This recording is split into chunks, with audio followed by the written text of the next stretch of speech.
Vamos de inmediato con lo que habíamos anticipado dentro de nuestros avances. A ver, ha sido de esa forma y se ha presentado de forma voluntaria.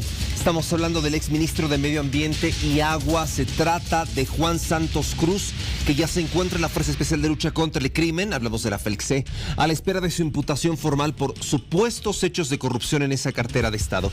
Santos no brindó declaraciones al ser trasladado a celdas policiales.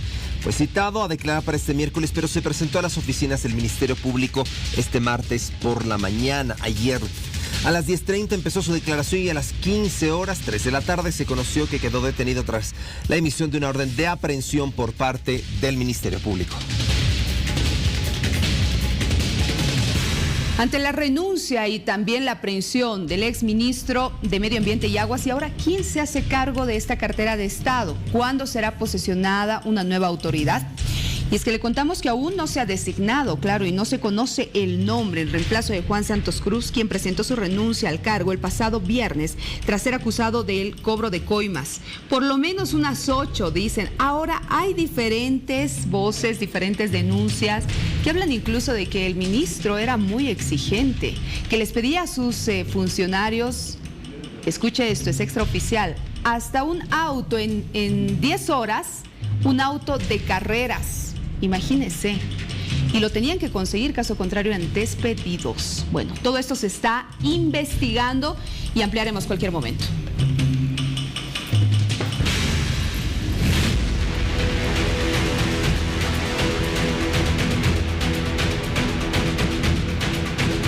Y el exministro pasó la noche en este lugar, celdas policiales. Víctor Hugo Rojas. Fuerza Especial de Lucha contra el Crimen, Vani, amigos de todo el país. Acá ha pasado la noche, las últimas horas, el exministro Juan Santos, pues, quien luego de presentarse de manera voluntaria a 8 de la mañana en lo que es la Fiscalía, el Ministerio Público de nuestra ciudad, fue atendido al promediar las 12:10 del mediodía, y para las 3 de la tarde ya lo estaban trasladando a este lugar. Se ha conocido que no ha podido desvirtuar ciertas acusaciones y además indicios que marcaba el Viceministerio de Transparencia como denunciante principal, siendo que incluso se tenía el extremo de que en un día se habría adquirido 5 bienes inmuebles a nombre de la exautoridad. Adicionalmente, hay un movimiento bancario muy llamativo de 1.2 millones de bolivianos. Se dice, no se lograba explicar de dónde habría surgido este dinero, cómo es que ingresaba hasta su cuenta bancaria y posteriormente también salía. Eran movimientos bancarios que pues no solamente los tenía él, sino también su entorno cercano. Se habla de un sobrino y pues de una mujer también, quienes ya guardan detención preventiva en penales de nuestra ciudad. Ahora se está a la espera de la imputación formal y por otro lado de la audiencia de medidas cautelares de la exautoridad, el titular de la cartera de Medio Ambiente y Agua, que ha pasado la noche acá. Estamos nosotros a la expectativa de lo que puede ocurrir y la investigación. La Fiscalía, por lo menos, en declaraciones ha asegurado que no se descarta que se va a convocar más gente y que hay personas involucradas por un movimiento irregular de al menos 20 millones de bolivianos. Vani. Imagínate, es mucho dinero, ¿no? ¿Y cuál era el modus operandi, por así decirlo? El tema de las contrataciones, los proyectos, adjudicaciones, utilizaba los denominados palos blancos también. ¿Para qué? Para poder sacar el dinero, es lo que por lo menos ha revelado la Fiscalía. Ahora, ¿hay otros implicados? Bien lo decía Víctor Hugo, ¿se va a convocar a más personas? Sí. Funcionarios del Ministerio de Medio Ambiente y Aguas. Incluso se habla de efectivos policiales que estarían involucrados. Vamos a en cualquier momento ampliar este tema que va a dar mucho de qué hablar todavía. Exministro en celdas policiales fue aprehendido. Gracias, Víctor Hugo.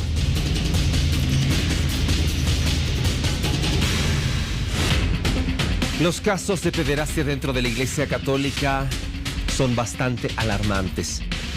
Desde el año 2018 que se estaba intentando buscar, ¿no? Desde ese tiempo, imagínese, información al respecto. Cuando usted revise en internet, verá que desde hace ya varios años es que hay personas que habían sido acusadas, no necesariamente de la Compañía de Jesús, de otras áreas también. Pero, por lo menos hasta ahora, el ex jesuita Pedro Lima llegó, por ejemplo, la tarde de ayer a la terminal bimodal en Santa Cruz de la Sierra. De seguro vio la entrevista que tuvimos en nuestra edición central. Y bueno, el ex religioso tiene previsto ya denunciar y testificar contra Alfonso Pedrajas, fallecido en 2009, y al menos otros 2 sacerdotes implicados en abusos sexuales a niños y adolescentes.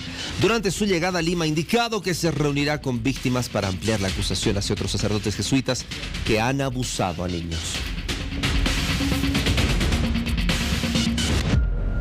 Pero la Compañía de Jesús, la Compañía de los Jesuitas, también se ha pronunciado al respecto. Lo está haciendo permanentemente.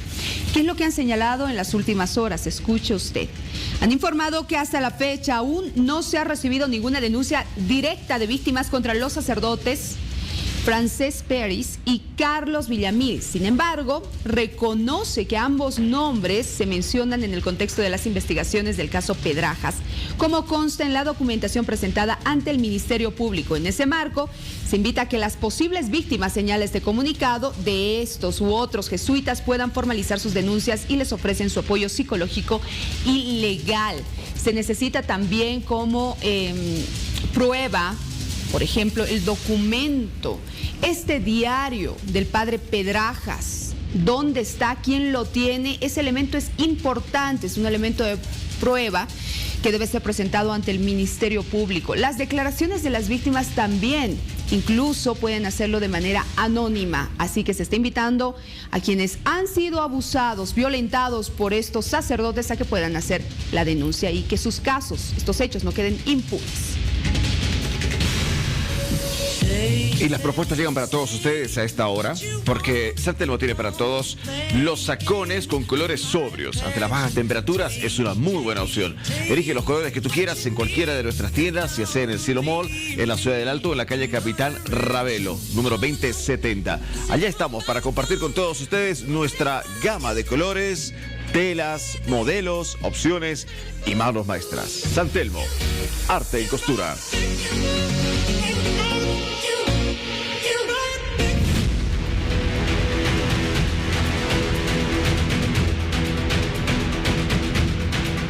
Cochabamba será ahora nuestro punto de concentración informativa. Tiago Torrico, le digo buenos días, ¿cómo estás?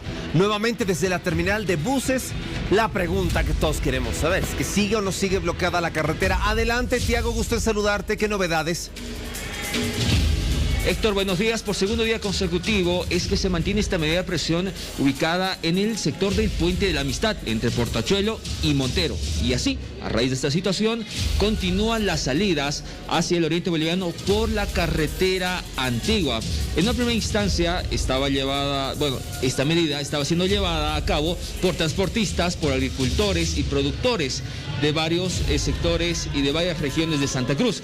Sin embargo, se han sumado muchos más sectores en este sector a esta medida de presión y claro, la determinación el día de ayer por la noche han asumido que se va a extender por 48 horas. Ahora, para lo que le interesa al pasajero, ¿se está vendiendo con normalidad los pasajes? ¿Cómo está? Muy buenos días. ¿Los pasajes hacia Santa Cruz se están vendiendo con normalidad? Sí, estamos vendiendo por la mañana con total normalidad.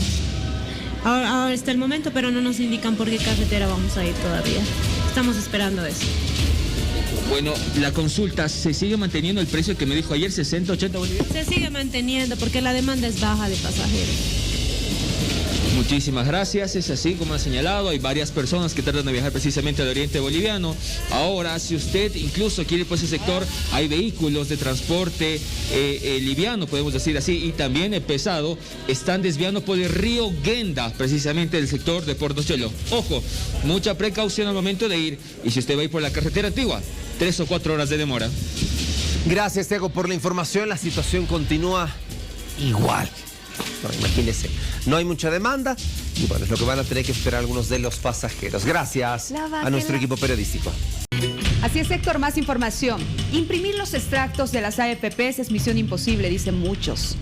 Y es que tienen que acudir para poder realizar largas filas porque el sistema en línea no está habilitado, es lo que están denunciando los beneficiarios. Es difícil, dicen ellos, y necesitan imprimir una copia para realizar algunos trámites, por ejemplo, para obtener algún crédito en una entidad bancaria.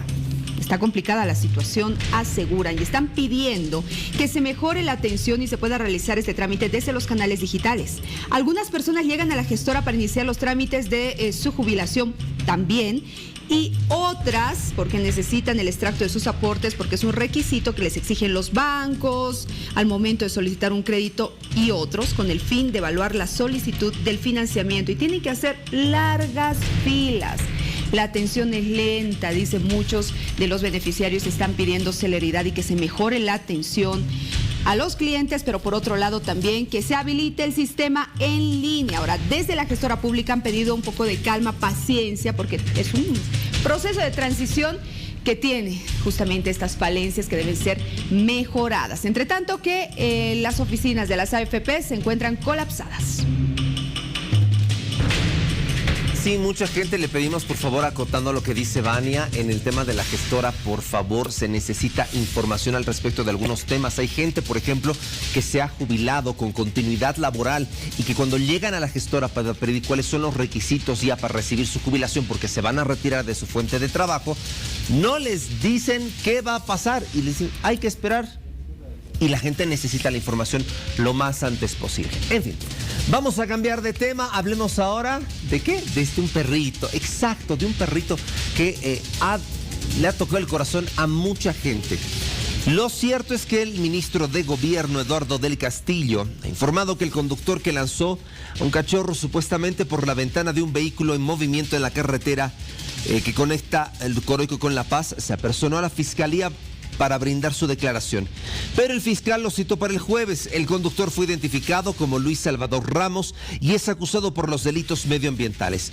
El caso conmovió a la población y activistas en defensa de los animales han presentado una denuncia en contra del conductor por el delito de tratos crueles, pero buscan cárcel por el delito de intento de biocidio. Pero además se tendrán que identificar otras cosas. Si este conductor excedía velocidad, si excedía velocidad más allá de lo permitido en una carretera, eso es conducción peligrosa. Ojo con eso. 6:26.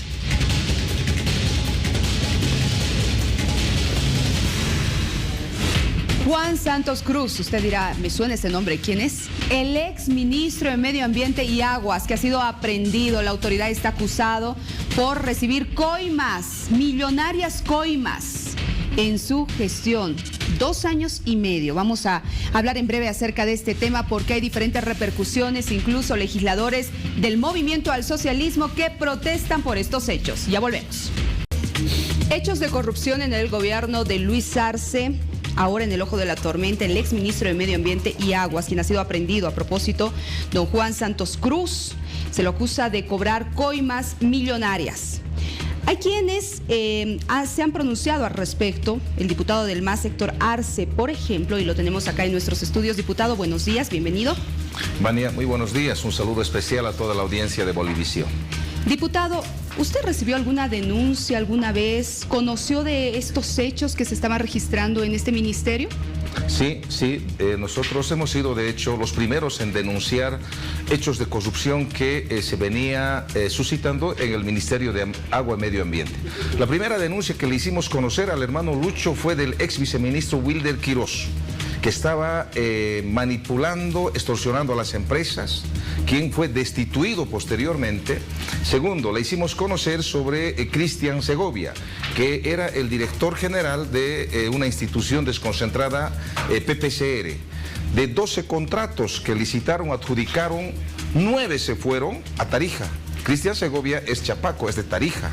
Y en ese sentido, desde PPCR incluso hay una obra que le adjudica a su hermano, Cristian Segovia. Cristian Segovia era el mochilero de Juan Santos, de esta institución, que le hacía llegar estos dineros. Posteriormente, a Juan Santos Cruz también le he informado personalmente en su oficina, aquí en Palacio, sobre su director de planificación que cobraba 2 sueldos al momento de ingresar, cobros mensuales. Su hijo de este director hacía su tesis, impresiones en ese ministerio. Cuando le hemos denunciado eso, no nos creyeron. Al hermano Lucho, personalmente, durante 2 horas le expliqué el 2021, en diciembre, sobre hechos de corrupción en el Viceministerio de Recursos Hídricos y Riego. ¿Qué se hizo? Absolutamente nada. Lamentablemente, esa es la situación y por eso llegamos a estos niveles extremos de corrupción en estos ministerios. ¿Qué pasa con la unidad de transparencia que debería fiscalizar esto? Las unidades de transparencia son pantallas, Las unidades de transparencia son instancias que legitiman y dan el visto bueno para que la máxima autoridad ejecutiva siga robando, delinquiendo en una institución. ¿Por qué digo esto? Porque el que designa a los funcionarios de la unidad de transparencia es la máxima autoridad ejecutiva, un ministro, un gobernador, un alcalde, y estos responden al jefe, por tanto jamás van a investigar. Por eso yo varias veces había propuesto de que desaparezcan estas unidades internas y se cree una institución como la Contraloría, completamente independiente, con su propio presupuesto, y esta unidad tendría que mandar funcionarios a las instituciones. No sirven absolutamente para nada estas unidades de transparencia. Usted hizo declaraciones muy fuertes, diputado. Habló de que la Casa Grande del Pueblo acoge a delincuentes. ¿A quiénes se refiere? Mire, yo soy muy honesto con el pueblo boliviano y las cosas yo los tengo que decir con la más absoluta verdad. Hice conocer denuncias sobre ABC. A la ministra Prada, durante 2 horas le expliqué con todas las pruebas. Más de un mes no se hizo absolutamente nada. Le he explicado o le he mandado un informe al ministro Eduardo del Castillo sobre corrupción en Cejip, Cochabamba, el 1 de abril. Al 15 de mayo no hizo absolutamente nada. Le hemos hecho conocer al hermano presidente sobre hechos de corrupción terribles en el FPS nacional, con pruebas, con documentos donde el BID, donde la CAP, donde el Banco Mundial observaban estos procesos de contratación por el direccionamiento que hacían, para declarar desierto o para adjudicar.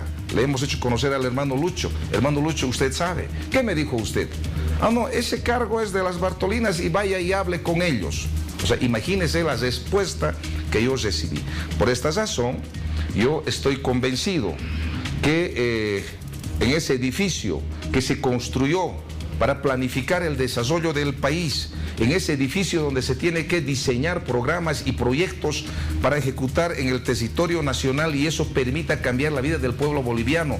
Hoy ahí tenemos delincuentes que se organizan para extorsionar, para robarle, para atacar al bolsillo del pueblo boliviano.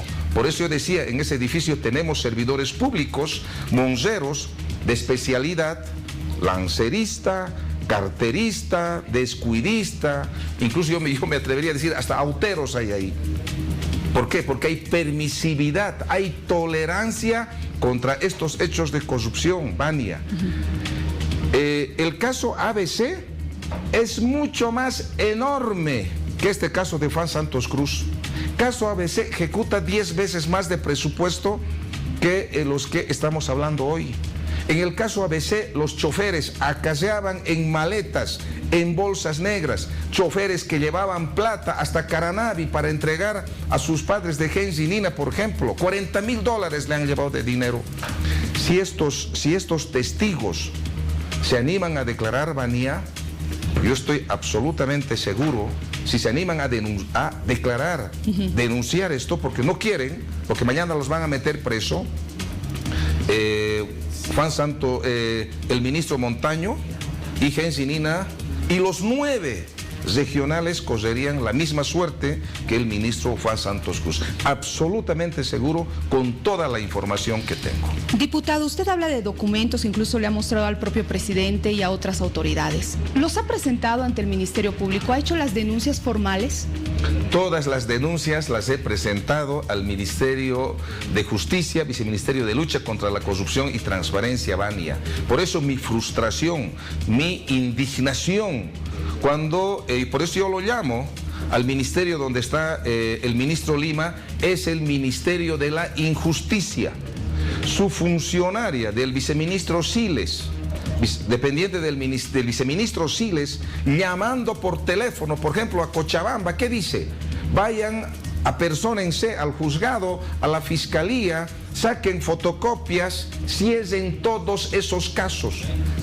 Esa funcionaria, cuando yo le digo esta funcionaria tiene que ser destituida, no hacen absolutamente nada, Vania. Esa funcionaria que cierra casos de corrupción de ex servidores públicos, sigue trabajando ahí.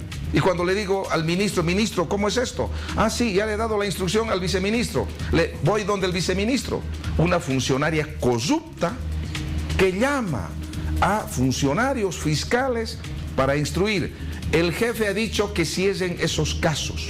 Esa es la forma en que se opera. Por eso yo digo, lamentablemente, desde el hermano Lucho, David, Ministerio de Justicia y otros han sido tolerantes, complacientes, permisivos con la corrupción. Y por eso hoy hemos llegado a estos niveles extremos de asaltantes que les roban al pueblo boliviano. Si no funciona las denuncias, como usted señala, ante el ministro de Justicia, personalmente presentar estas pruebas ante el Ministerio Público, ¿lo ha pensado? ¿Lo va a hacer, diputado?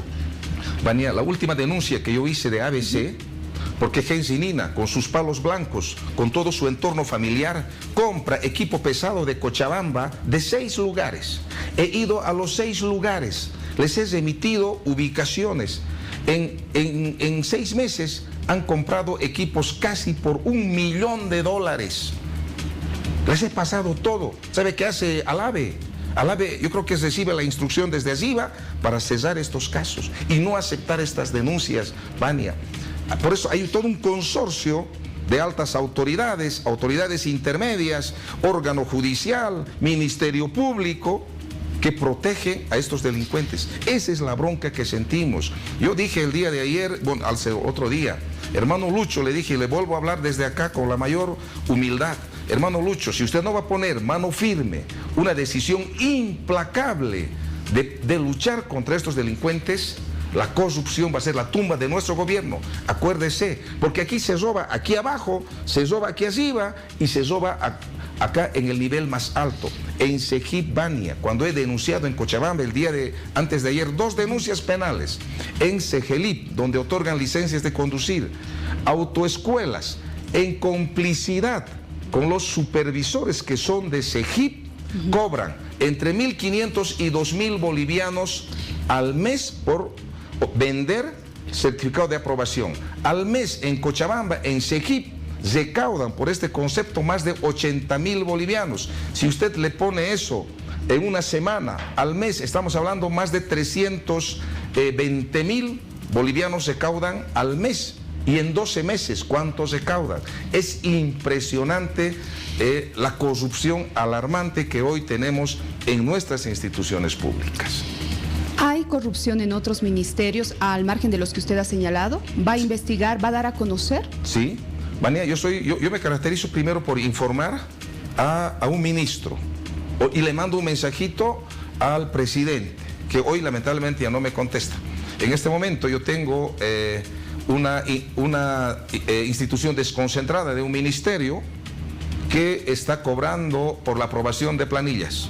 Sabemos dónde se reúnen, con quiénes se reúnen, a quiénes los extorsionan.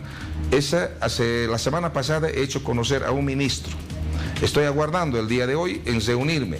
Si no va a destituir a ese director de una institución importante de este ministerio, la próxima semana vamos a formalizar otra denuncia. No es posible cobrar entre el 3 y el 8% de cada planilla que están aprobando. ¿Sabe qué había dicho este funcionario?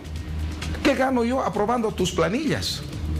O sea, ¿qué gano yo? No, usted no gana nada. Usted es un sinvergüenza como director de esa institución. Es su obligación de usted aprobar todas las planillas de cualquier obra, de cualquier empresa que cumplan los requisitos.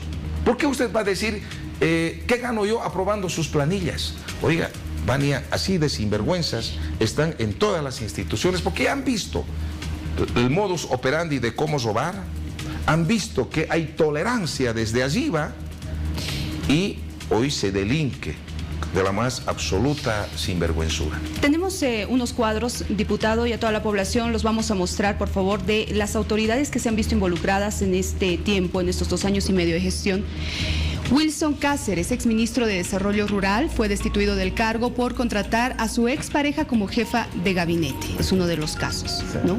Ha sido destituido, pero, diputado. Sí, Vania, imagínese. Oiga, yo creo que hay que ser demasiado bruto, estúpido o demasiado ignorante para hacer lo que ha hecho. ¿Cómo puedes contratar a tu esposa de jefe de gabinete? Oiga, ya es un exceso, por eso el atrevimiento, la osadía de estos renovadores. Estos son los renovadores. Bien, vamos a ver otro cuadro, por favor. A ver. Edwin Characayo, ex ministro de Desarrollo Rural, fue aprehendido en pleno centro de la ciudad de La Paz cuando recibió una coima de $20,000. Sí, precisamente, ¿no? ¿Qué tenía que hacer un ministro para convocarlo, ¿no?, a una persona para que le dé la plata? Esto era por un tema de saneamiento de tierras. Joven, creo que está por los 28 años. 8 años de cárcel, ¿no? Es la falta de principios éticos y morales de un servidor público corrupto, que hoy lamentablemente está en la cárcel. Y fue destituido también, sí, ¿no? Aprendido y destituido. En estos dos casos, diputado, hemos visto que sí, se los ha destituido. Vamos a ver el siguiente cuadro, por favor. Adrián Kelka, exministro de Educación, él renunció al cargo después de que fue imputado por el delito de incumplimiento de deberes, ¿no? Y vamos a ver el último, por favor, es el del cual hemos estado hablando. Juan Santos Cruz, exministro de Medio Ambiente y Aguas, que ha presentado su renuncia irrevocable, se presentó ante el Ministerio Público de forma voluntaria y fue aprehendido. Diputado, ¿usted cree que es prudente? Lo ha socializado, ha conversado con el resto de sus colegas. Se está hablando de un revocatorio del presidente Luis Arce. ¿Qué opina usted de esto? Sí, bueno, primero nosotros como movimiento al socialismo no vamos a apoyar ninguna iniciativa que estén orientados a un revocatorio o acortamiento de mandato o golpes de Estado, que decían. No vamos a apoyar, queremos ser absolutamente claros. Nuestro hermano Lucho ha sido elegido constitucionalmente como presidente para un periodo de 5 años. Vamos a hacer respetar esa gestión. Lo que no vamos a hacer de aquí en adelante es sugerirle al hermano Lucho que cambie a una ministra, a un ministro, no. Lo que vamos a hacer es hecho de corrupción que encontremos en cualquier institución, los vamos a denunciar. Es más, usted, hermano Lucho, en la última reunión, por ejemplo, que hemos tenido hace 1 mes y medio, cuando personalmente yo realicé el máximo esfuerzo para explicarle a usted sobre los hechos de corrupción, usted no me creó, ¿ya? No creo absolutamente nada de lo que hemos informado. ¿Qué nos dijo? Si ustedes tienen pruebas sobre hechos de corrupción, denuncien. Eso estamos haciendo hoy. Incluso, hermano Lucho, ¿qué me dijo usted? Me miró de frente y me señaló con la mano, me dijo: diputado Arce, mi familia es honesta. Eso me dijo usted. Entonces vamos a seguir denunciando todos los hechos de corrupción y no vamos a claudicar. ¿Por qué? Porque nosotros somos los ojos y oídos del pueblo boliviano para cuidar la plata del pueblo boliviano, para que esa plata llegue con absoluta transparencia en programas y proyectos hasta el último rincón de nuestro país. Ese trabajo vamos a hacer. El MAS no ha venido a delinquir, el MAS no ha venido a ser ricos y millonarios, a una comparsa, a un grupo de amigos. El MAS está acá para cambiar la vida del pueblo boliviano. Entonces, hermano presidente, ministros, estamos aquí haciendo nuestro trabajo. Así que tengan mucho cuidado, para eso el pueblo boliviano nos ha elegido. Diputado, gracias por estar con nosotros en El Día Tu Día. A usted las gracias, Vani. Continuamos.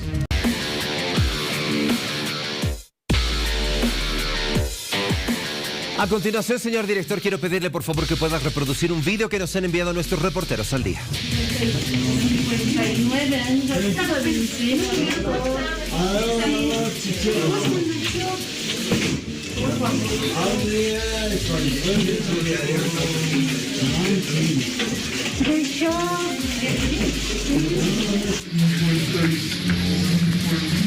Antes de ayer, el día lunes, estuve en el Hospital de Clínicas y en este nosocomio se tenía en la nueva unidad de emergencias 2 papeles que decían emergencias, unidad de emergencias colapsada.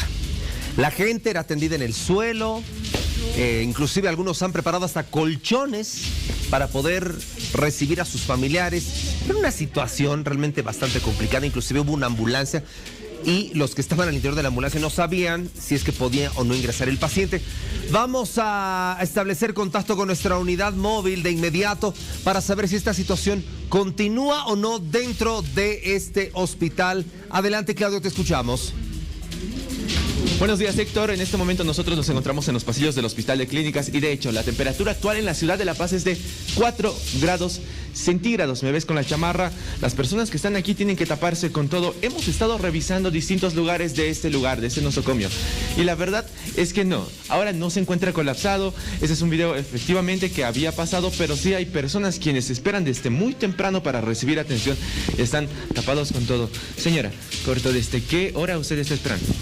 De las 6 de la mañana. 6 de la mañana. Sí. ¿Usted? Desde las 5 de la mañana. 5 de la mañana. ¿Usted, señora, desde qué hora? Desde las 5. Desde las 5 de la mañana. Vamos a seguir preguntando porque hay personas que mientras más recorremos en la fila es desde más temprano. Señor, dígame, buenos días. 4 de la mañana. 4 de la mañana. 4 de la mañana. Pero he madrugado en vano porque me dicen que tengo que traer una ficha de odontología. La odontología abre a las 9 de la mañana. Tengo que esperar para sacar esa ficha para que recién me atiendan. 4, 5, 6, 7, 8, 9. Todas son esas horas. Héctor, miren que tiene que esperar, es complicado.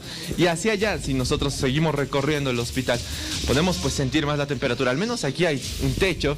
Ahí hay personas que si la cámara puede hacer un zoom, pues están ahí esperando en el suelo. Recordemos que aquí el concreto es bastante frío. Claudio. Ahí ya la temperatura debe estar a menos grados centígrados. Dime, Héctor. Claudio, puntualmente en la unidad de emergencias, ¿cómo está la situación? Está tranquilo. En este momento todo está tranquilo. Nosotros hemos revisado y no está nada colapsado. Perfecto. Entonces, según lo que nos indica nuestro periodista, ya no hay colapso en la unidad de emergencias del Hospital de Clínicas, para que usted lo sepa, en medio de toda esta situación que a la gente pues, le ha provocado susceptibilidad, ¿no? Porque no es de ahora, de siempre, o sea, siempre colapsa esa unidad, a pesar de las refacciones que se han hecho. Y ojo, la gente está llegando a emergencias y se está encontrando con que ya no está en el lugar de antes, ya no. Usted tiene que ir para la unidad de emergencias a gastroenterología, ¿no? Al gastro, como lo conocen. Justo al frente está emergencias del hospital. Hay más. De inmediato vamos hasta el teleférico rojo. ¿Usted sabía que va a entrar en mantenimiento? Bueno, cada año deben ingresar todas las líneas de Mi Teleférico, y esto por un control, y esto ha sido recomendado inclusive desde el mismo Doppelmayr. Así que tenemos ya a Víctor Hugo desde el lugar. Adelante, te escuchamos. Tú nos dices la fecha.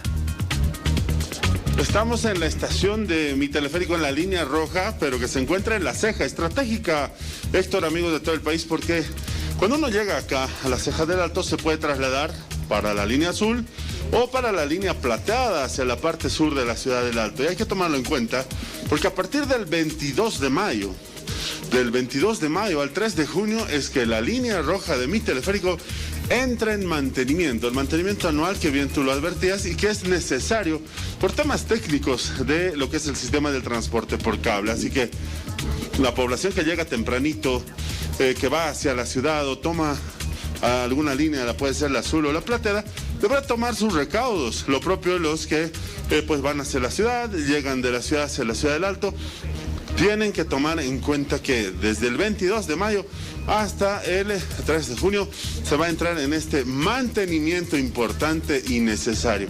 Y seguramente con esto se va a marcar toda la ronda de mantenimientos en las diferentes líneas de Mi Teleférico. Iniciamos con la línea roja, tomarlo en cuenta, porque este transporte por cable estratégico entra en mantenimiento, Héctor. Gracias, Víctor Hugo, por la información justamente desde la línea roja, para que usted sepa qué es lo que va a suceder con el tema del mantenimiento. Mucho ojo para que tome sus recaudos aquellos especialmente ¿Héctor? que quieren. Sí, dime, Víctor Hugo. Solo el apunte, ¿no? Para que la gente lo recuerde. La línea roja cubre desde las 16 de julio en La Ceja del Alto, va hacia lo que es la estación en el cementerio, estación Entre Ríos, y luego se traslada a la estación central. Así que todos estos tramos van a entrar en mantenimiento para que la gente una vez más lo tome en cuenta. Perfecto, importante lo que nos acabas de decir. Al día tu día, en directo desde el lugar de los hechos. Así que bueno, ya sabe, tome por favor sus previsiones desde el 22 de mayo. Cambiamos ahora y...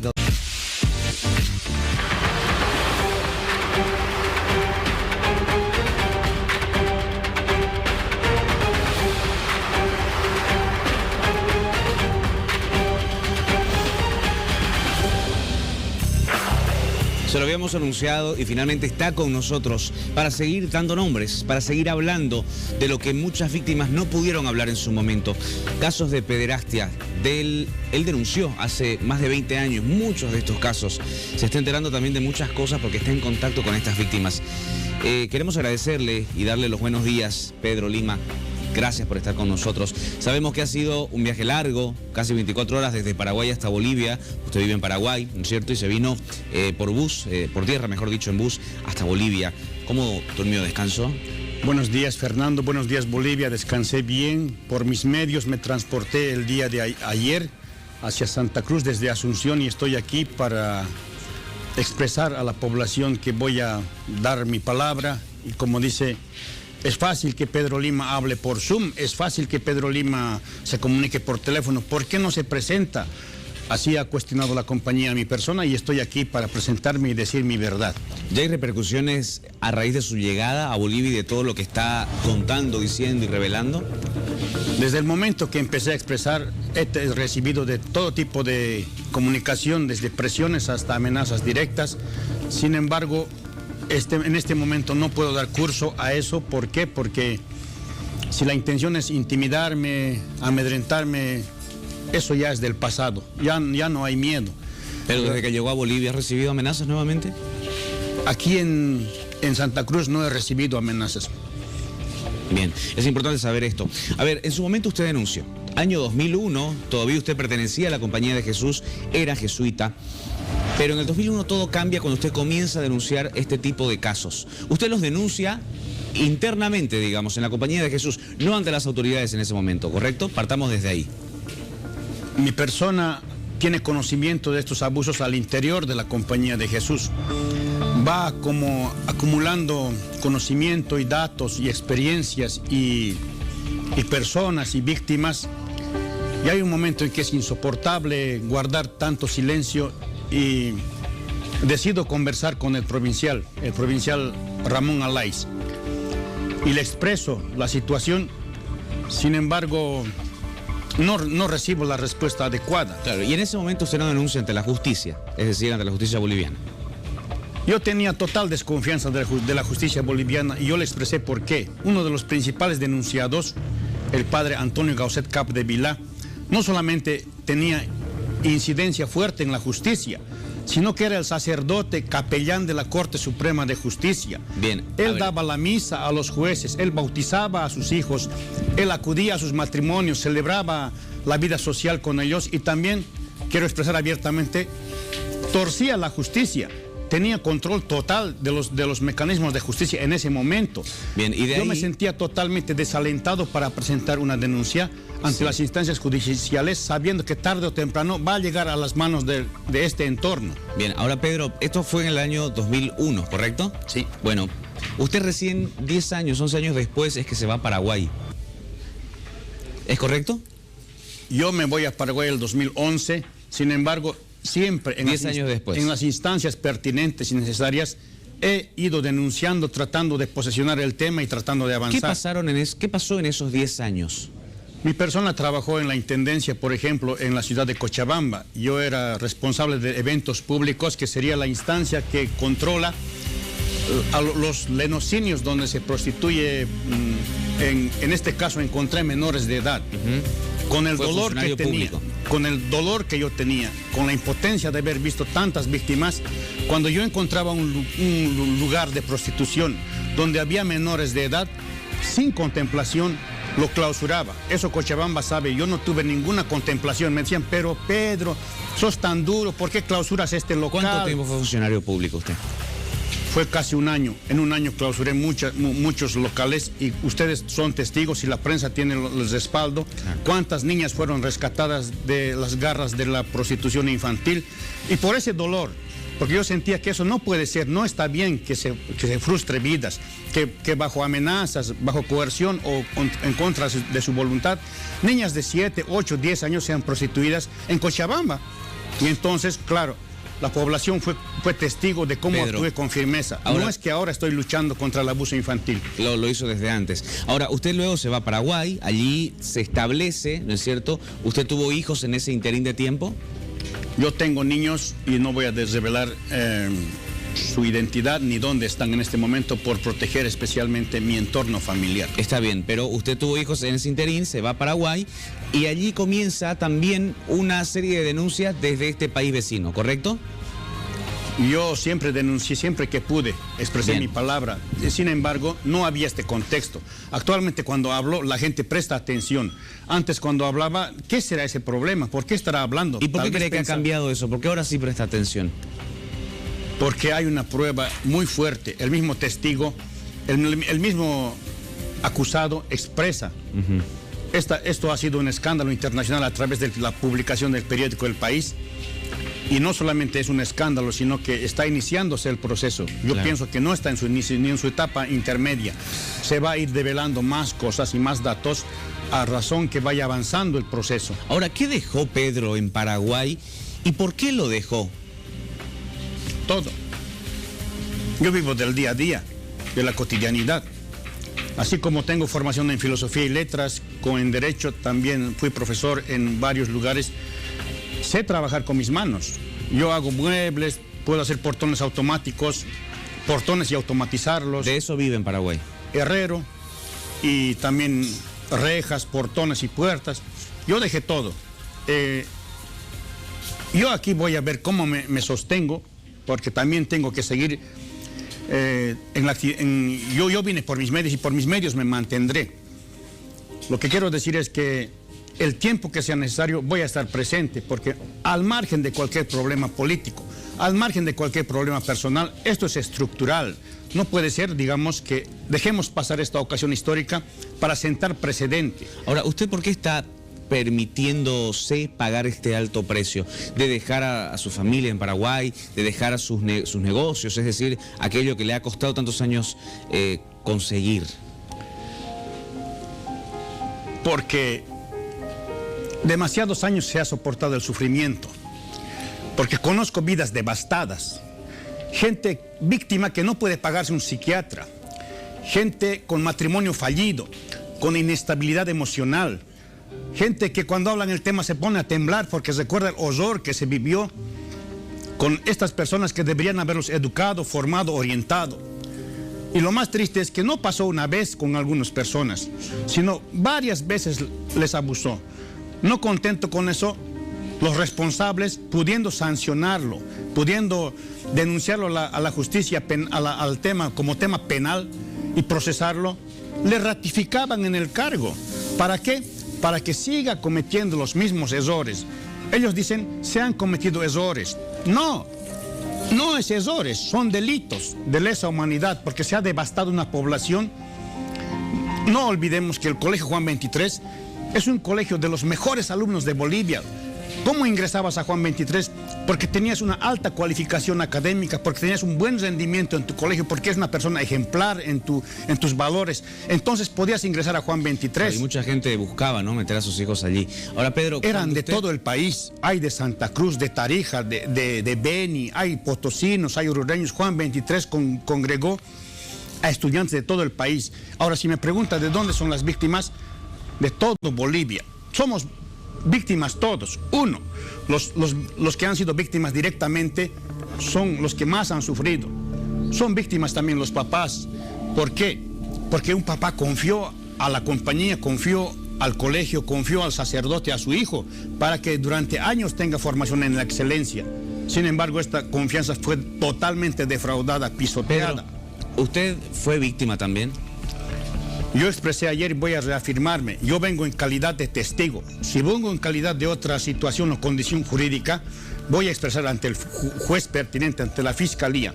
Pero yo denuncié a los sacerdotes que cometían los abusos y me seguiré reafirmando, porque me dicen, publican de que no hay denuncias. Claro que tal vez hubo abusos, pero no hay denuncias, dijo ayer la compañía mediante un comunicado. Tal vez le van a llevar una sorpresa porque va a haber más denuncias.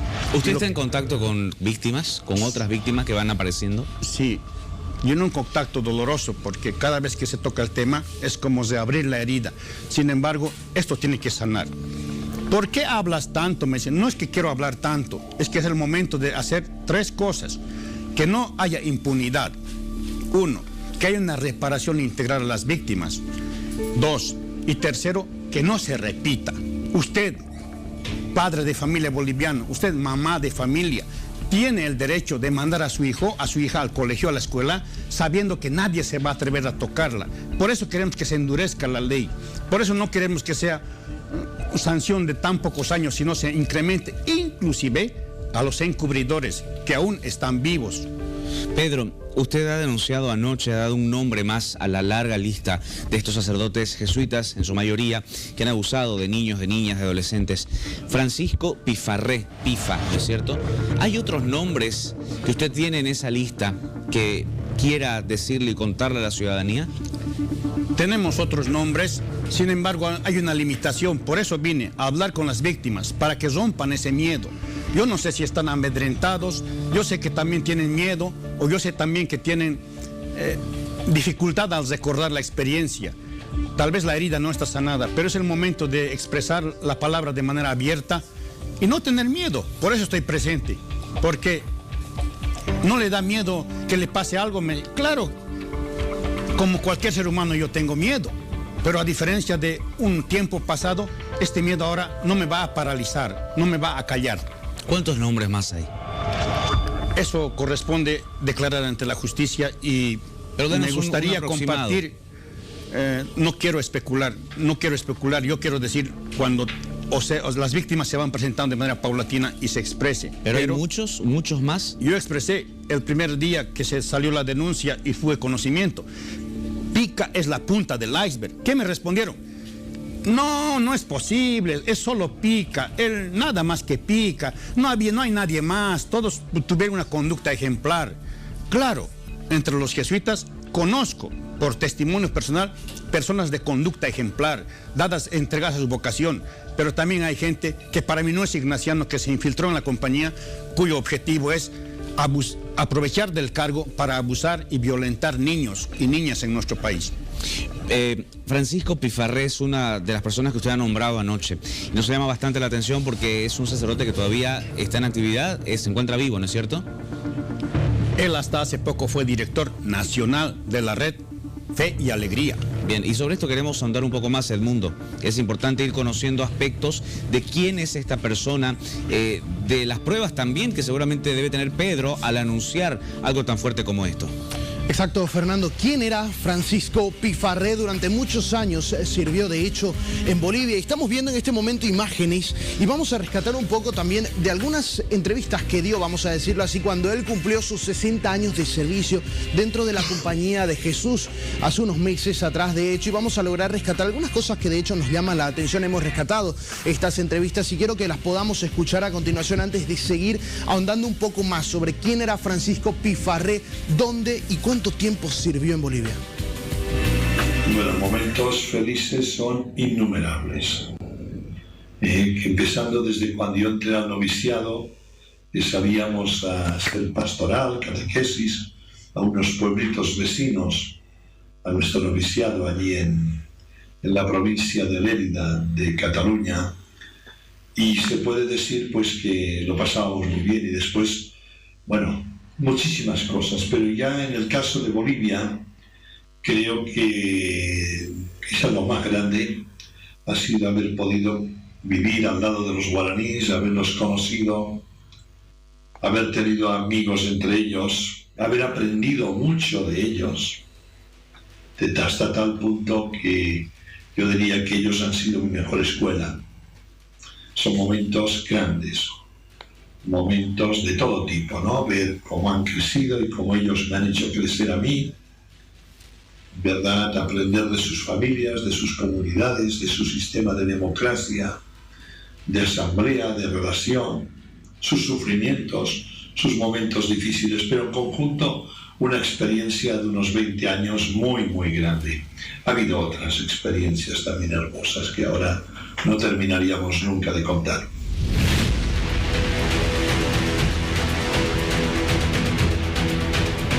Atención Bolivia, de inmediato hasta la Casa Grande del Pueblo, porque ha comenzado el acto de posesión del nuevo ministro o ministra de Medio Ambiente y Aguas. Estamos viendo en la imagen ya diferentes autoridades que han llegado hasta este lugar, el presidente, el vicepresidente, asimismo los ministros de Estado que se encuentran en la Casa Grande del Pueblo. Por otro lado, también hemos observado la presencia del presidente de la Cámara de Diputados, el presidente de la Cámara de Senadores y otros legisladores. Escuchemos, por favor, lo que está sucediendo. De las diferentes organizaciones sociales, hermanos de la prensa, invitados especiales, audiencia de la página oficial de nuestro presidente Lucho Arce y a todos los medios de comunicación que nos acompañan. Acto seguido, lectura del decreto presidencial. Decreto presidencial número 4941, Presidencia del Estado Plurinacional de Bolivia. Luis Alberto Arce Catacora, Presidente Constitucional del Estado Plurinacional de Bolivia. Considerando que la Constitución Política del Estado determina que Bolivia se constituye en un Estado unitario social de derecho plurinacional comunitario, libre, independiente, soberano, democrático, intercultural, descentralizado y con autonomías. Que el parágrafo primero del artículo 165 del texto constitucional establece que el órgano ejecutivo está compuesto por la presidenta o el presidente del Estado, la vicepresidenta o el vicepresidente del Estado y las ministras y los ministros de Estado. Que los numerales 4 y 22 del artículo 172 de la Constitución Política del Estado disponen que es atribución de la presidenta o del presidente del Estado, entre otros, dirigir la administración pública y coordinar la acción de los ministros de Estado y designar a las ministras y a los ministros de Estado, que el parágrafo primero del artículo 13 del Decreto Supremo número 4857 de 6 de enero de 2023 señala la estructura organizativa del órgano ejecutivo compuesta por ministras y ministros del Estado Plurinacional de Bolivia, entre los que se encuentran la ministra o ministro de Medio Ambiente y Agua. Decreta, artículo único, primero, se designa al ciudadano Rubén Alejandro Méndez Estrada como ministro de Medio Ambiente y Agua, quien tomará posesión del cargo en el día y en acto especial a celebrarse en la Casa Grande del Pueblo. Artículo 2. Se abrogan y derogan todas las disposiciones contrarias al presente decreto presidencial. Es dado en la Casa Grande del Pueblo de la Ciudad de La Paz a los 17 días del mes de mayo del año 2023. Consecutivamente, se tomará el juramento correspondiente al nuevo ministro de Medio Ambiente y Agua, Rubén Alejandro Méndez Estrada, a cargo de nuestro presidente constitucional del Estado Plurinacional de Bolivia, hermano Luis Alberto Arce Catacora. Invitamos al Alejandro Méndez para la toma de posesión. Por favor. Voy a proceder a tomar el juramento de ley. Hermano Rubén Alejandro Méndez Estrada, sirva a ser la señal que represente su profesión, su fe o doctrina ideológica. Jura por los próceres de la liberación, por nuestros héroes que dieron la vida por la patria, por el pueblo boliviano y por la igualdad de los seres humanos, desempeñar las altas funciones de Ministro de Medio Ambiente y Agua, en estricto cumplimiento y respeto a la Constitución Política del Estado y de las leyes del Estado Plurinacional de Bolivia. Si así lo hace, que nuestros próceres de la liberación, nuestros héroes de la resistencia contra el Estado colonial y el pueblo boliviano lo piden. Caso contrario, lo castiguen. Queda posesionado como ministro de Medio Ambiente y Agua del Estado Plurinacional de Bolivia. Felicidades.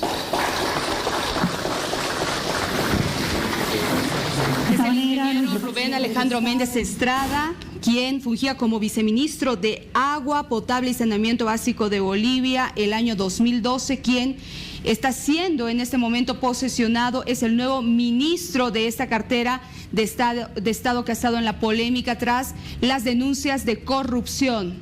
Seguramente va a hacer uso de la palabra en este momento esta autoridad y en breve también lo hará el presidente del Estado. Así que vamos a guardar justamente lo que tenga que decir, porque va a ser fundamental lo que señale la nueva autoridad toda vez justamente de estos hechos de corrupción. Ahí está, se está acercando a la testera, seguramente va a saludar a todas las autoridades, pero reiteramos de que tras estos hechos de corrupción denunciados, el reemplazo de Juan Santos Cruz, quien es el exministro de este estado, exministro justamente, y que ahora está aprendido, ahora es quien asume este cargo Rubén Méndez, es el nuevo ministro de Medio Ambiente y Aguas, que en este momento está saludando a todos los presentes y posteriormente va a brindar detalles de lo que ahora hará de aquí en adelante en esta cartera de Estado. Escuchemos a la nueva autoridad posesionada, es el nuevo ministro de Medio Ambiente y Aguas, Rubén Méndez Estrada.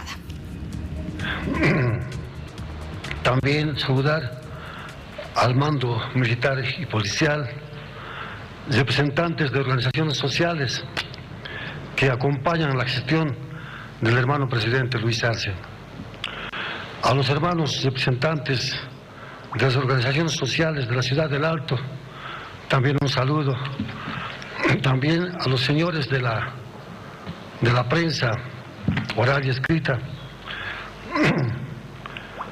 y al público en general.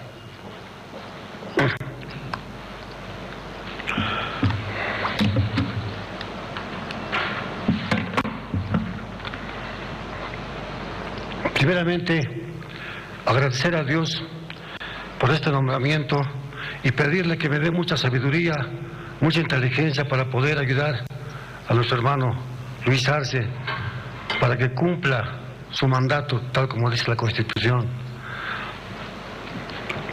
Agradecerle al hermano presidente Luis Arce, al hermano Gilata David Choquehuanca, por la confianza depositada en mi persona para administrar este cargo tan delicado como es el Ministerio de Medio Ambiente y Agua. Me comprometo ante usted, presidente, trabajar intensamente para lograr llegar a los objetivos de la Agenda 2025 en temas de agua, saneamiento, riego.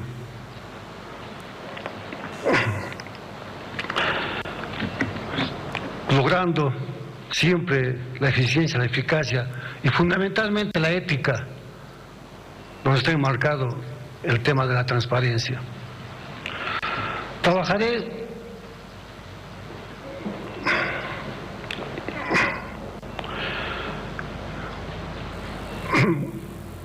consensuando, coordinando con las organizaciones sociales.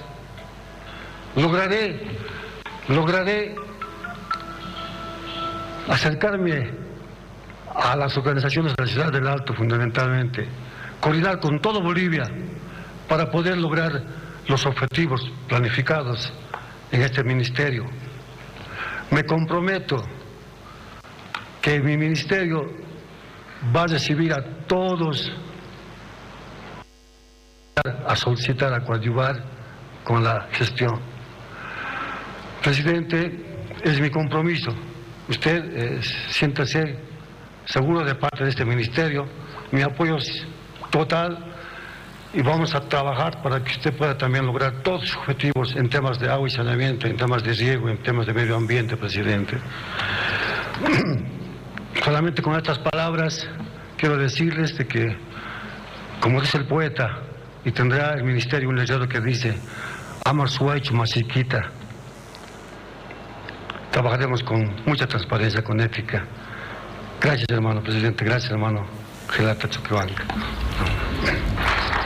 Vamos a trabajar coordinando con las organizaciones sociales. Siéntase seguro de nuestra labor y de lo que vamos a hacer en el Ministerio de Medio Ambiente y Aguas. Es lo que ha señalado la nueva autoridad, Rubén Méndez Estrada, que es el nuevo ministro de esta cartera de Estado, que ha estado en el ojo de la tormenta, en medio de la polémica, tras que la ex autoridad, el ex ministro, haya sido aprehendido por hechos de corrupción. Y es también el presidente del Estado quien se va a dirigir a toda la población tras saludar a los invitados invitados presentes. Reiteramos, el señor Rubén Méndez, nuevo ministro de la cartera de Medio Ambiente y Aguas, ya tiene experiencia en el área justamente porque fue viceministro del 2012 de Aguas. Es ahora que ha sido posesionado tras la aprehensión del exministro Juan Santos Cruz. Escuchemos lo que dice el mandatario. Saludamos también a nuestro flamante ministro, Rubén Alejandro Méndez Estrada, ministro de Medio Ambiente y Agua, a nuestras hermanas ministras, hermanos ministros presentes, viceministros, viceministras, nuestro vocero presidencial. Saludamos también al general de gesto Hugo Eduardo Aranda López, comandante en jefe de las Fuerzas Armadas del Estado Plurinacional y al mando militar que lo acompaña. Saludamos al general mayor Álvaro José Álvarez Griffiths, comandante general interino de la Policía Boliviana, al hermano Juan Carlos Guarachi, secretario ejecutivo de la Central Obrera Boliviana, al hermano Eber Rojas Alvarado, secretario ejecutivo de la Confederación Sindical Única de Trabajadores Campesinos de Bolivia. Saludamos también al hermano Esteban Alavi, secretario ejecutivo de la Confederación Sindical de Comunidades Interculturales Originarias de Bolivia, nuestros hermanos interculturales. Saludamos a nuestra hermana Guillermina Cuno, secretaria ejecutiva de la Confederación Nacional de Mujeres Campesinas Indígenas Originarias de Bolivia, Bartolina Sisa, al hermano Jorge Ramiro Cucho, Giliria Pumelco del Consejo Nacional de Marcas y Ayllus del Collasuyo, al hermano Rodolfo Mancilla, secretario ejecutivo de la Federación de Gremiales, al hermano Marcelo Maita, secretario ejecutivo de la Central Obrera Regional del Alto, a todas las organizaciones sociales que están acá en representación de sus organizaciones, al pueblo boliviano que nos sigue a través de los medios de comunicación y de las redes sociales. Queremos primero ponderar a nuestro flamante ministro, una persona profesional que la conocemos desde bastante tiempo atrás, que proviene también como aporte de nuestras organizaciones sociales de Alto, una ciudad valiente, una ciudad que ha mostrado siempre su compromiso con la democracia y con el pueblo boliviano. Y creemos nosotros que con esa lealtad que caracteriza al pueblo alteño con su patria, con su pueblo, también nuestro flamante ministro va a responder a la confianza que se deposita, no solamente el gobierno nacional, el país entero, para que pueda asumir estas tan importantes funciones de llevar adelante nuestro Ministerio de Medio Ambiente y Agua. Un ministerio que es muy importante en la estrategia de nuestro gobierno nacional. Nosotros tenemos unos programas y planes importantísimos. El tema del agua es un tema central en nuestro modelo económico y en nuestra política económica. Enfrentamos en el planeta entero la crisis hídrica y Bolivia no puede estar al margen y tenemos que adelantarnos a lo que se viene con inversiones y con sobre todo servicio al pueblo boliviano para abastecer y garantizar el suministro de agua potable a cada una de las familias bolivianas, no solamente de la ciudad, sino también del campo. El riego, la construcción de presas son indudablemente elementos centrales para el desarrollo productivo y el proceso de industrialización que estamos llevando a cabo y por lo tanto es un elemento central que se tiene que incorporar en nuestro Ministerio de Medio Ambiente y Agua. Así también estamos seguros que como buen alteño va a hacer quedar bien no solamente al pueblo boliviano, sino sobre todo al pueblo alteño y a la familia. Es muy importante que todos los ministros, todos los servidores públicos tomen en cuenta que al final lo más importante que dejamos cuando venimos a servir a la patria, cuando venimos a servir al país en los diferentes puestos de trabajo que pertenecen al Estado boliviano, es dejar el apellido limpio para nuestros hijos. Eso es lo más importante. Es el patrimonio y el legado más importante que uno puede dejar.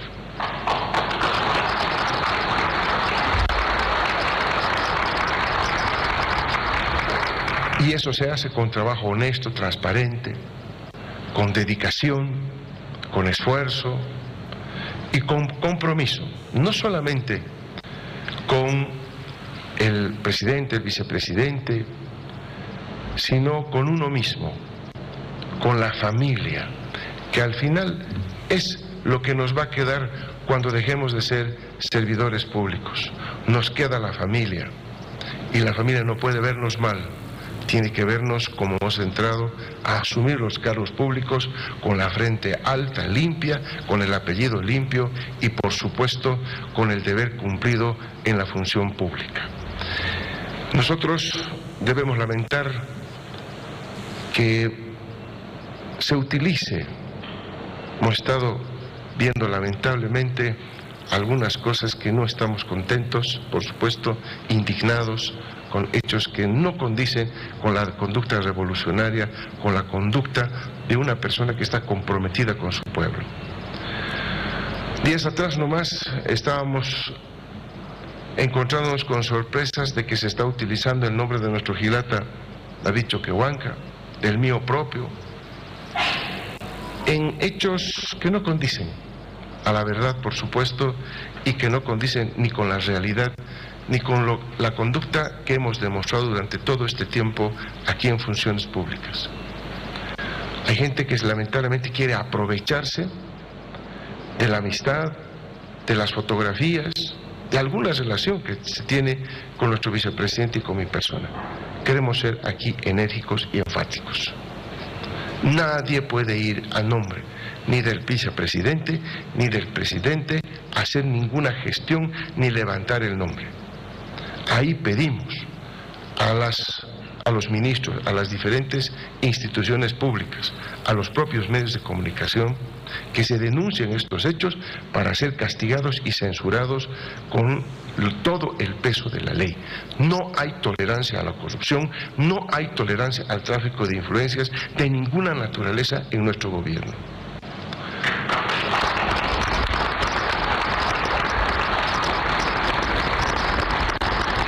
Hemos sido siempre severos en el castigo de la corrupción. Tiene que aplicarse todo el peso de la ley, pero no solamente eso, también hemos efectuado varias acciones que nos están generando en esta pelea que es a nivel mundial, la lucha contra la corrupción. Inclusive el propio Fondo Monetario Internacional tiene un área para poder combatir la corrupción, porque es un mal que lamentablemente aqueja al Estado, a todos los estados. En el caso boliviano, no solamente que hemos pedido al Ministerio de Justicia, al Viceministerio de Lucha contra la Corrupción, de Transparencia y Lucha contra la Corrupción, endurecer las normativas para enfrentar este flagelo, sino que también desde el Ministerio de Economía ya está en vigencia este sistema de subasta electrónica, que ha generado a la fecha un ahorro de 128 millones de dólares al Estado entre enero de 2021 y abril de este año, que refleja acciones contundentes con la lucha contra la corrupción, que demuestra transparencia, que demuestra eficiencia y ahorro al Estado Plurinacional de Bolivia, y que ha estado aplicándose a subastas de servicios generales en la gestión 2022 y que se amplió a contratación de bienes. En esto también queremos ser enfáticos, queremos pedir a la AGETIC que siga contribuyendo, que aporte al Ministerio de Economía, que está desarrollando un sistema para que sean todas las subastas, todas las licitaciones, todas las contrataciones del Estado de manera electrónica y en tiempo real, para evitar de esta manera cualquier elemento negativo que se pudiera dar en los procesos de contratación del Estado boliviano.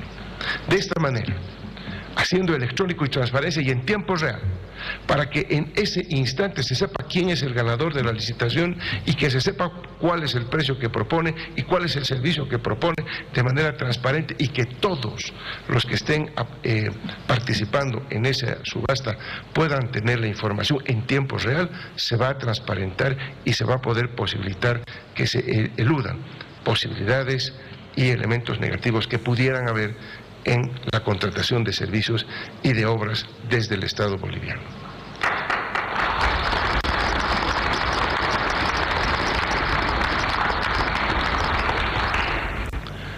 Llamamos una vez más a nuestros ministros, que siempre lo hemos hecho, exhortando siempre a esta actividad, a revisar procedimientos, a revisar una serie de pasos que se siguen en las contrataciones de todo el sector público para que podamos tener cada vez más un Estado moderno que vaya combatiendo este flagelo que lamentablemente es un fenómeno mundial, pero que en Bolivia lo tenemos que encarar y enfrentar adecuadamente. A tiempo de felicitar a nuestro hermano, a nuestro flamante ministro de Medio Ambiente y Aguas, desearle todo lo mejor, el éxito. Estamos confiando en su capacidad, en su compromiso con el Estado boliviano, pero también en esa lealtad a un pueblo alteño que se debe también en este momento ponderar. Nada más, muchísimas gracias, éxitos y felicidades, flamante ministro. Y sigue las palabras del presidente Luis Arce en este acto de posesión. Él ha señalado lo siguiente y lo vamos a recapitular. Nadie puede usar nuestros nombres o fotografías para intentar beneficiarse o cometer hechos de corrupción, señaló. Hizo mención incluso que se habrían utilizado fotografías y el nombre del propio vicepresidente y hasta de él. Se deben endurecer las normativas en cuanto se refiere a la corrupción. Además, habló de un sistema digital que está siendo creado por la AGETIC justamente para que las licitaciones y contrataciones sean de manera electrónica y en tiempo real. Con esto, según el presidente del Estado, se van a evitar estos hechos de corrupción y el proceso o los procesos serán transparentes, ya que los mismos van a ser públicos y la población los va a conocer en el instante. Va a conocer, por ejemplo, quién es el ganador de determinada licitación, es lo que ha señalado. Ha llamado también a los ministros de Estado a realizar estos procedimientos, la digitalización y hacer y seguir los pasos correctos para evitar los hechos de corrupción. Tenemos que encarar y enfrentar este flagelo, dijo la autoridad. Ahora, ¿qué podemos decir de la nueva autoridad recién posesionada? Estamos hablando del señor Rubén Méndez Estrada. Él es ingeniero y el 2012 ocupó el cargo de viceministro de Agua Potable y Saneamiento Básico. Es lo que se conoce. Además, es ingeniero, reitero, nacido en Potosí el 17 de febrero de 1958. Fue también director general de Gestión Integral de Residuos Sólidos en el Ministerio de Medio Ambiente y Agua. Tiene una amplia experiencia en el área. Es lo que se conoce de la nueva autoridad que ha sido posesionada en reemplazo de Juan Santos Cruz, quien es el exministro aprehendido por hechos de corrupción. Continuamos, Edmundo, allá en Santa Cruz. Vania, gracias. Bueno, acabamos de escuchar una posesión bastante importante, también teniendo en cuenta los antecedentes, pero vamos a retomar este tema que de hecho a nosotros nos causa mucha intriga y es el nuevo nombre que nos ha lanzado Pedro Lima. Estamos hablando del padre Francisco Pifarré, de quien hace un momento veíamos y escuchábamos un poco de su historia. 60 años en la compañía de Jesús. Dijo que ha tenido muchísimas experiencias buenas y malas y es nosotros lo que queremos destacar y también consultarle a Pedro Lima justamente. ¿Qué le parece lo que escuchó hace un momento al respecto de lo que decía, por ejemplo, de su trayectoria Francisco Pifarré? Incluso mencionó que ha trabajado muy de cerca con comunidades guaraníes, con personas de escasos recursos que tal vez lo necesitaban. ¿Usted tiene algunos datos al respecto de si tal vez se registraron algunos abusos cuando él trabajaba con estas comunidades, Pedro? Yo tengo conocimiento del caso en relación al colegio Juan 23. También sabemos los jesuitas que él fue uno de los mejores amigos con novicio en la etapa de formación de Pica. Pica y Pifa han pasado muchas etapas juntos y puedo expresar que en ellos se ha depositado pues la confianza y el tema del pueblo guaraní. Expresé abiertamente ayer que el principal implicado como denunciado es un sacerdote del grupo etario de Pifa, es Lucho Roma, que es un tema conocido recientemente, y la misma población de Charagua expresa su sorpresa, pues a él lo veían en el servicio, en la música, como profesor, pero ¿quién va a pensar que va a abusar de los niños a los cuales se acercaba a través de un dulce, de un caramelo? ¿Usted tiene pruebas de esto, Pedro? El proceso está llevando adelante ahora el Ministerio Público. Las personas... ¿Las va a presentar estas pruebas? Estas pruebas las tiene el conocimiento. ¿Qué más pruebas vas a necesitar que aquellas en las que está abusando de niños? Me refiero a lo de Pifa, a lo del último sacerdote que usted da a conocer. La compañera reticente a enunciar su nombre por una razón. Decían, no hay más, no hay pruebas. Sin embargo, las víctimas se han presentado a la justicia y se seguirán presentando a la justicia. Esa es la mejor prueba, porque cada uno de ellos también dará su testimonio. Por eso estoy aquí, para que rompan el miedo y digan su palabra. Pedro, ¿cuántas víctimas ha tenido Pifa? Usted mencionaba que conoce las del Juan 23. Podemos decir, así como conocemos las de Pica, ¿podemos conocer cuántas víctimas habría tenido Pifa? En este momento esa pregunta no la voy a responder, porque esto va a tener mayor amplitud en los días siguientes. Sin embargo, hay la denuncia ante el Ministerio Público y hay víctimas que se están animando a hablar. Ya lo han denunciado entonces a él. ¿Cómo él las captaba? ¿Cómo llegaba a ellos? ¿Tenía tal vez la misma forma de operar que Pedrajas? No puedo expresar ese punto porque es un tema en este momento en reserva. Sin embargo, es la persona también que abusó en el Juan 23. Bien, Pedro, para finalizar, ¿quiere decirnos qué seguirá para usted una vez, supongamos y esperamos, llegue esta justicia que tanto ha venido anhelando tanto usted como las víctimas de estos abusos atroces? ¿Qué va a pasar con usted? ¿Qué hará usted? Yo estoy aquí en el país hasta la resolución del tema. Después voy a ver cómo enfrentamos el proceso y la vida cotidiana. Toda mi cotidianidad ha sido rota a partir de esto. Estoy aquí dejando todo. Y por mis propios medios. Agradezco a las entidades, autoridades que han ofrecido su protección. Espero que se vaya efectivizando en el sentido de que también, claro que sí le manifesté a usted, temo por mi seguridad. Y agradezco a su medio y a otros medios que están cubriendo la información, pues de esta manera la población no solamente sabe, sino que también no pueden repetirse estos hechos. Gracias, Pedro Lima. Ha estado en exclusiva con nosotros y es importante conocer su palabra. Fue una persona del mundo que en su momento denunció. Te pido que te acerques también, porque hemos estado en este medio de comunicación desde el principio de que esto sale a la luz, dándole seguimiento. Exacto. Bueno, nosotros queremos agradecerle, Pedro, porque desde el primer momento estuvo a la predisposición de dar a conocer también las respuestas a las preguntas que teníamos. Va a ser muy importante también lo que él vaya a decir en la Fiscalía. Esperemos que pronto podamos conocer más datos, Pedro, porque también entendemos que es una investigación muy delicada. Entendemos también que en las últimas horas las autoridades están analizando una declaración en reserva de esta misma indagación. Pero, Pedro, nosotros vamos a estar en contacto con usted y esperemos que de ahora en adelante, bueno, usted tenga también la seguridad de poder seguir denunciando sin que nada vaya a suceder, que de hecho es la seguridad y las garantías que le tienen que brindar las autoridades. Pedro, nuevamente muchísimas gracias. Gracias, Edmundo. Gracias, Fernando. Bien, lo hemos tenido en exclusiva, señoras y señores. Ha hablado con nosotros, no lo ha hecho en ningún otro lugar. Usted lo ha escuchado aquí, un trabajo fantástico el que ha hecho nuestro equipo de prensa, nuestro equipo del Día Tu Día también, liderado por nuestra producción, que definitivamente se ha movido bastante y le ha brindado además la seguridad necesaria a Pedro para que él se sienta cómodo y para que en las mejores condiciones pueda Edmundo brindar las declaraciones que ha brindado en nuestras ediciones informativas. Lo hizo anoche en una entrevista exclusiva, lo acaba de hacer ahora también, y es usted quien finalmente sacará sus conclusiones y la justicia quien determinará quiénes son culpables en este horroroso capítulo que ennegrece la historia de la Iglesia Católica.